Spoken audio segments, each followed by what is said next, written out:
Nelle scorse puntate abbiamo tentato di conoscere la storia di un grande atleta veneto dal nome Sandro Salsarosa. Sì, tentato però, perché non l'abbiamo mai sentita sta storia. Vediamo se oggi ne scopriremo qualcosa in più. Grazie al nostro maestro Alberigo Fuffa. Grazie. Abitanti del pianeta Terra, sappiate che ci sono delle storie sportive che non si possono raccontare. Certo. Ci sono delle emozioni nello sport che non si possono descrivere. Vero. Ci sono dei limiti che non si possono superare. Certo. Come mi ha detto il vigile urbano qui fuori pochi sì. minuti fa. Immagino che soprattutto quelli. caso. Sì. Ma nell'Olimpo dello sport c'è un nome che riecheggia ancora nelle stanze della memoria. Sandro Salsarosa. Esatto. Sandro Infatti vorremmo saperne di Bravo. più, finalmente. Per conoscerlo di più dobbiamo fare un balzo in avanti di qualche anno. Sì, ok. 2097. Però, tanto in là. Sandro Salsarosa è morto. È divertente. Facciamo un passo indietro, maestro. Bravo, ottima scelta. Facciamo un passo indietro. 1961. Sì. Sandro Salsarosa ha 6 mesi. Frequenta il primo anno di università. Ma come, scusa?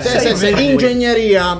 come? Un piccolo errore, banalissimo errore nell'iscrizione al nido. Può succedere, può succedere.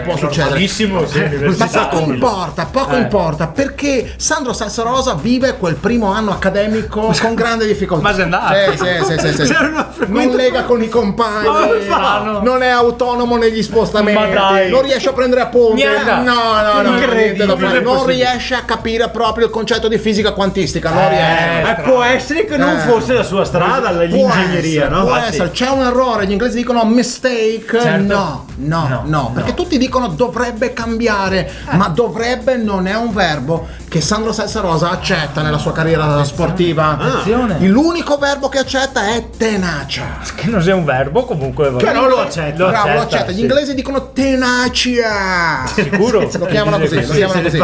Se dicono la parola italiana, con la stessa tenacia tipica di tanti altri campioni dello sport, Tony Paltan su tutti. maestro, però non perdiamoci. Non perdiamoci. Perché due parole però su Tony Paltan. però due parole sole su Tony Paltan vanno dette. Tony Paltan probabilmente è il più grande triatleta che il Veneto abbia mai conosciuto. Probabilmente. E non è un caso che il triatleta sia lo sportivo la cui tenacia è messa a dura prova da una triplice sfida di resistenza.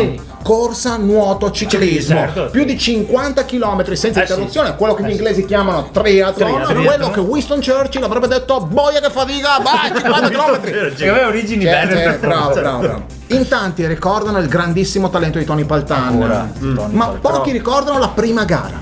Quando Tony Paltan si getta in acqua per la prima frazione di gara, ricordandosi solo allora di non aver mai preso lezioni di nuoto. Succede.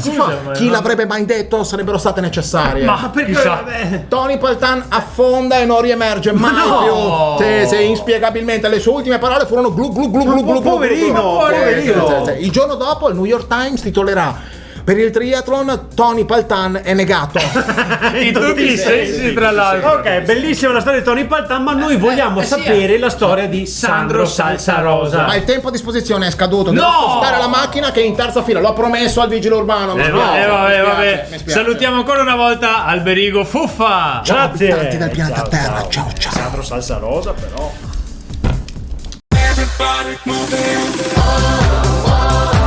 Senz'altro!